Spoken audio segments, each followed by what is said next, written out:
Welcome to News and Brews with the Times, where we spill the tea on what's happening in Hall County, Georgia. It's June 2nd, 2025. We've got news about a restaurant that failed its health inspection, a new facility for medical rehabilitation, and the outcome of this crazy case against the owner of Branch House Tavern, who was accused of getting into a fight at the restaurant and hitting someone with a patio umbrella. Good morning, I'm Shannon Casas. And I'm Stacy Smith. We'll also be talking with former general manager here at the Times, Norman Baggs, and we'll be talking to him about a new nonprofit fund for investigative journalism.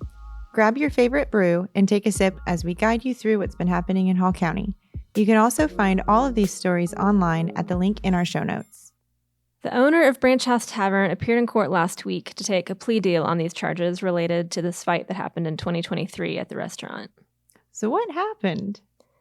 So they had a micro wrestling event at Branch House Tavern, which is basically wrestling involving little people. It was a packed house, and there were some people at the restaurant who were basically probably causing an issue. There were allegations there were racial slurs being used, and so the owner was upset with them, trying to kick them out of the restaurant, but it got extra heated. At some point, at some point he was accused of hitting one of them with a patio umbrella. Oh, wow. So what's going to happen to him now? He appeared in court and had taken a plea deal. Some of the charges were dropped. All of the details and his sentencing are available with the story online, so check out that link in our show notes.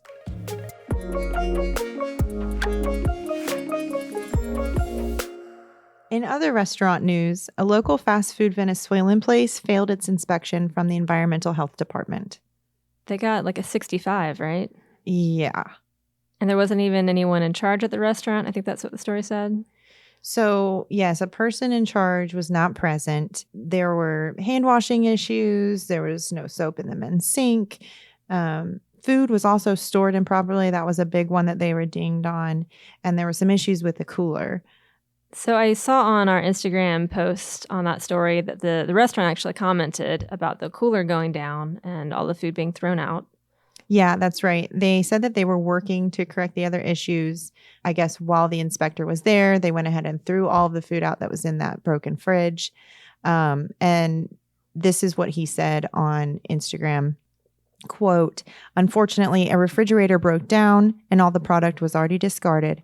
We are currently monitoring the remaining process corrections. We will continue working with all our dedication and respect." End quote. So definitely some issues going on there. 65 is pretty bad, but we'll follow up to see how their reinspection goes.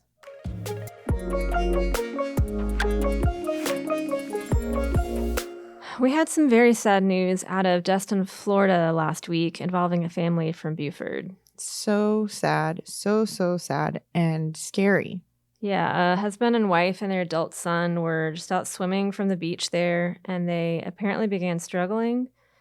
The adult son was thankfully saved by a bystander who basically went out there on a boogie board, but the parents unfortunately drowned. How old were they? I believe the parents were in their 50s and the adult son was 26. Oh my gosh, I could just not imagine. And we just got back from a beach trip with my parents, and thankfully they don't just like go out and swim in the ocean, but I wouldn't be able to save them if anything like that happened. So this is just, it really hits home, and I really feel for that family and the son. Yeah, that's definitely a really traumatic experience. We don't have their identification yet, but our team has been working on that. So the latest should be available with the story online. So again, the link is in the show notes for whatever more we're able to learn about what happened and who was involved.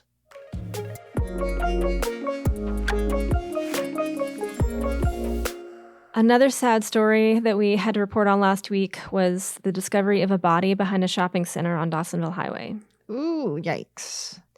It looks like this person was camping alone back there. Police don't suspect foul play. Someone came walking along and found them, and then we reported on what police had told us.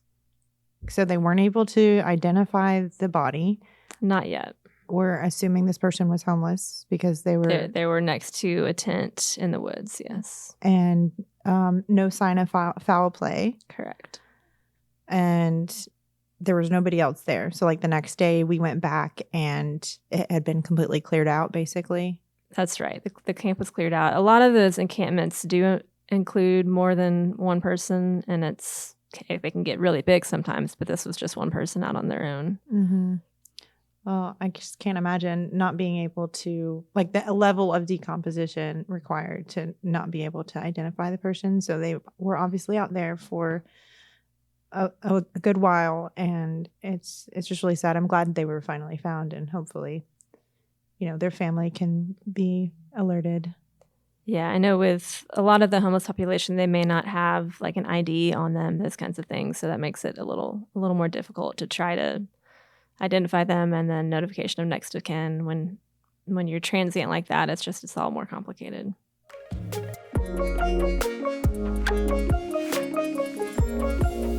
The health system is opening a new medical rehab facility this week. What kind of rehab is it going to offer? So they'll be treating patients recovering from issues like neurological conditions, brain injuries, amputations, that sort of thing. So they were offering a lot of this already, and this is an expansion. Is that right? Yes. Currently, they're able to serve 24 people in their existing unit, which is in the hospital. It's in the South Tower. But the new building will double the capacity to 40 beds. And where is it going to be at? All of the services will be moving to the new location off of Limestone Parkway, and the grand opening is set for June 2nd. I imagine there must be a need for that, and that expansion will help people get services more quickly, so that's great to hear.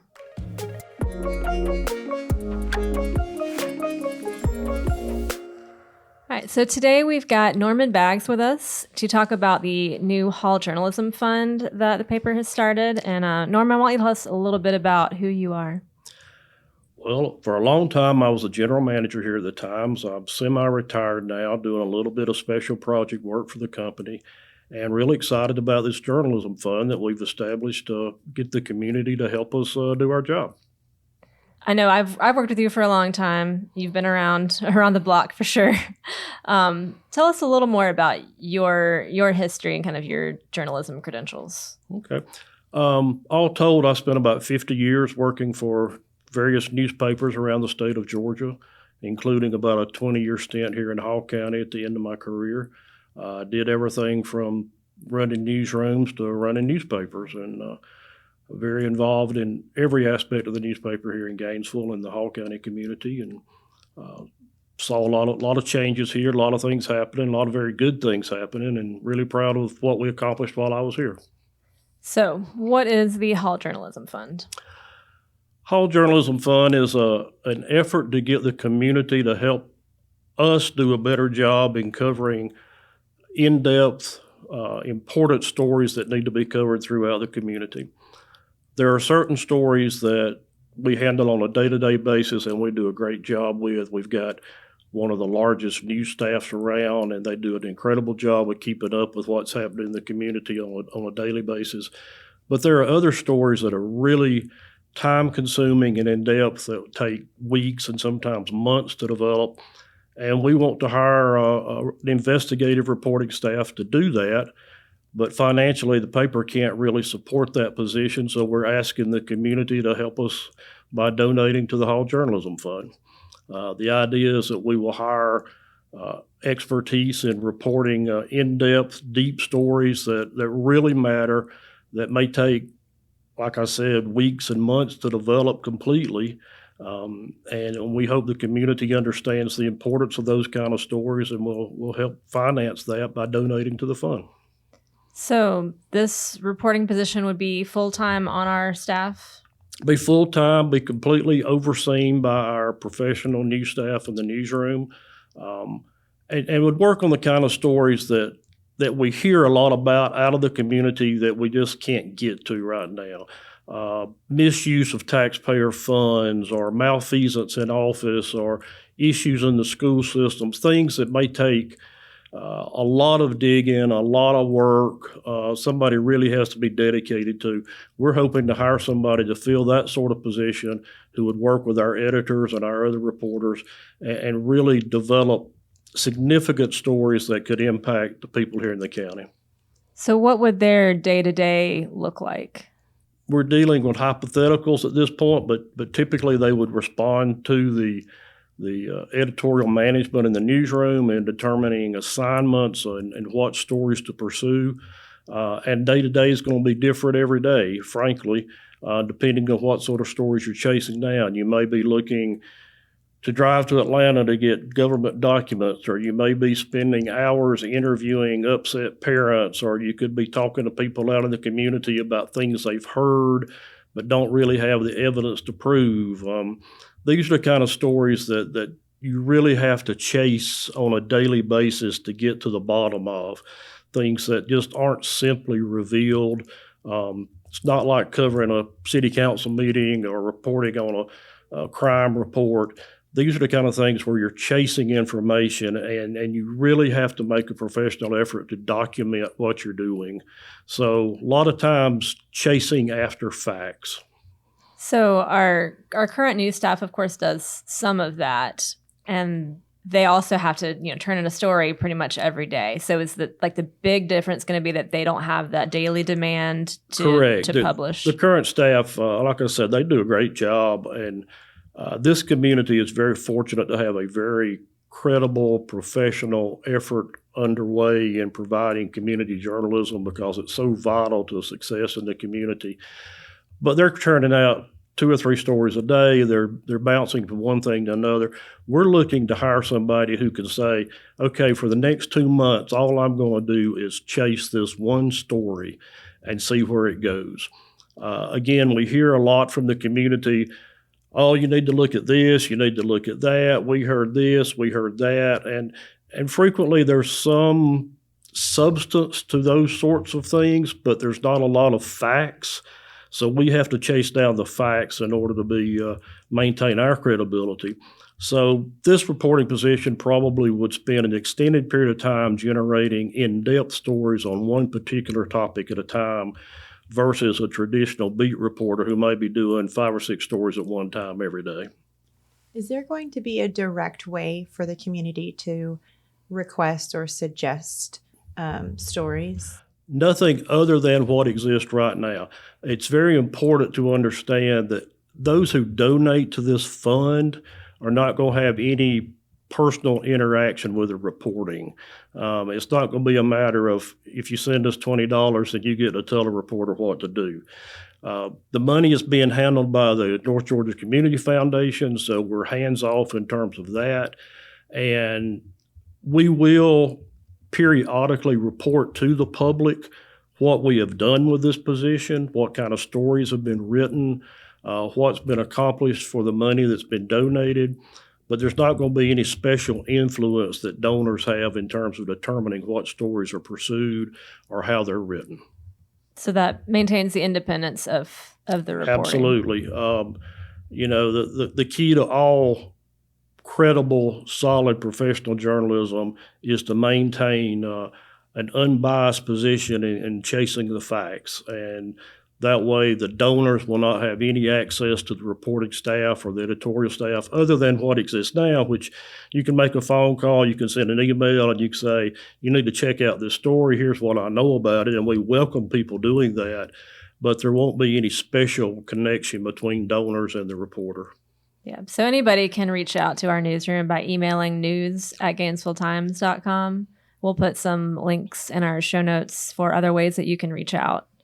But yeah, they chase after tips pretty regularly. Right. And that's a very solid part of what any good newsroom does is chase after information provided by the community and by the readers or the listeners. And we encourage you to do that.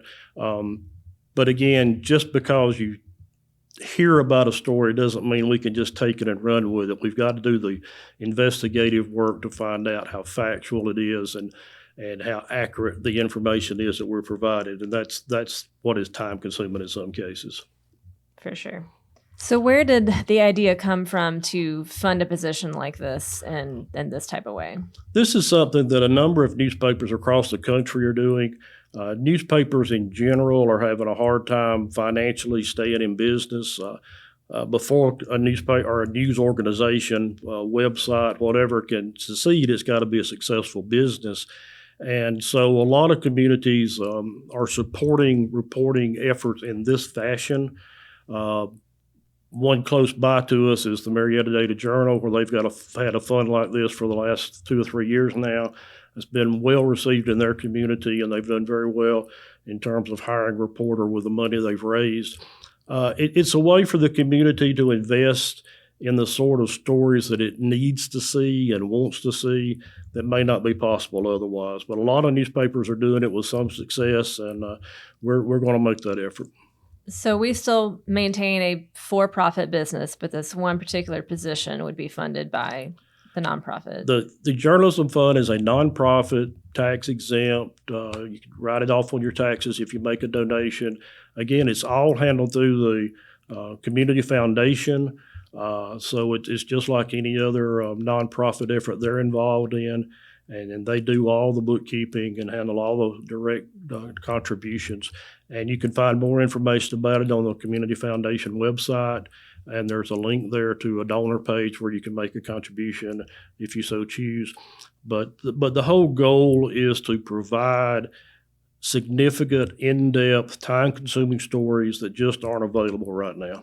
So just a little bit about the North Georgia Community Foundation for those not familiar. It's been part of our community, I believe, since the 1980s, and they work with a lot of different nonprofits and have donations. Work with a lot of different nonprofits, very, very respected in the nonprofit community, do a great job locally in handling the financing for many of the nonprofits in our area. Beyond just the Journalism Fund, they work with so many different efforts that if you aren't familiar with them, you might want to check out their webpage just to see. What's the time frame for when we'd be looking to hire somebody for this role, and B is how long they will be with the company? Is there a set time frame laid out, or term limits, I guess you could say? Well, we hope the Journalism Fund will pick up some momentum and we'll get some contributions. Once we see that happening, when it looks like we're getting some donors at the local basis that we can depend on, then we would start looking to fill that position, but probably not until we get a little bit of work done on the contribution side. As far as time frame goes, we will continue it as long as we can continue the funding. We would take it year to year, budget year to budget year to see how it goes. But as long as the community is interested in the kind of stories we're doing, and as long as we can be accountable by showing the community where their money goes and what they're getting for their contribution, we hope people will support it. And of course, we'll be putting some of our money into the effort as well. But no, it's an open-ended process. Once we get that reporter hired, we hope they'll chase stories for a long time, and the community will continue to support that effort. So you've talked about kind of some hypothetical stories that we might go after. Given your long history, are there any stories that you can think of that would be examples of this kind of work that you were involved with in your past? Well, I think at the priority list, the front of many people's mind right now with what's going on in Washington is just misuse of taxpayer money. And that's always a big issue, but it's not always one that's easy to prove. So where your tax dollars go, are monies being wasted? Do people have special access to money that they shouldn't have access to? Are developers getting a special deal? There's always some allegation that somebody is being treated favorably in the development process, so those things are always there to look at. So I would think expense of taxpayer money, where it goes, where the waste might be, would be high on the list. School issues are very, very time-consuming to chase after, but they're also very high interest level in the community. People are very involved in how the schools operate. Not to say that there's anything wrong, but there's always questions about curriculum and is this appropriate? Is that appropriate? Where did this come from? Where did that come from? So those kind of issues. Social service programs, every community I've ever been in, there have been accusations and allegations about social service programs that don't work the way they should, or that don't do the things they're supposed to do, a lot of times because they're understaffed or underfunded. So that would be an issue. And there's always crime, courts. Are we having a spree of a certain kind of crime? Crime data can take a long time to churn into and chase down and compare apples to apples, because a lot of times the reporting for one year won't match the reporting for another year. So there's just so many areas you can get into that people are going to have a real interest in seeing pursued that we would love to be able to do with this new position. What kind of qualifications will you be looking for when you're hiring for this new role? I think ideally you're looking for somebody who's got enough experience to understand how these in-depth efforts need to go, what it takes when you're chasing down public records, what it takes when you're looking deep into government documents, somebody who is persistent in what they're trying to accomplish. You always need to have credibility in a reporter. Somebody who's not biased, who's not looking to pursue one certain direction or another, but who's just chasing facts. So you want somebody who is objective and experienced and able to take complex issues, which most of these type of stories are going to involve something that's fairly complex. Somebody who's able to take complex issues and explain them so people can understand them. So that would be criteria when you go to interview a potential hire. So once we're at the point that we're publishing some of these stories, is this going to be something that's available to subscribers or the community? How does that work with this being such a different position? I would think most of it would be subscriber material. It would be in print. It would be on the website. But I think it would mostly be stuff that would be available to subscribers. There may occasionally be something that we think is just so important and so dramatic that we make it available to everybody with no fee. But I think most of it would probably be subscriber-based. Well, thanks for joining us. And I know our staff, this is definitely a new thing for us. So it'll be interesting to see how it all works out. And hope the community can get behind this kind of work. Is definitely important and needed in the community. Well, it's a new concept for all of us. Like I said, other news organizations are having success with it around the country. We think this community will support it because we know that there are stories out there that we need to cover, and we hope people will get behind the effort. The Times is proven itself to have credibility through the years. We know that people trust us. And we hope that this community will rally around this effort. Go to the North Georgia Community Foundation website. There's information there on how to support the Hall Journalism Fund, and we hope you'll do so. Yeah, so we've also got the Journalism Fund in a tab on our website, and we'll put a link in our show notes directly to the foundation page where you can make a donation. Thank you, Norman. Absolutely. Appreciate it. You can learn more about any of the stories we've talked about today or learn more about the Journalism Fund at the link in our show notes. And if you have a news tip or question, you can email us at podcastadmin@gainesvilletimes.com. Join us again next week.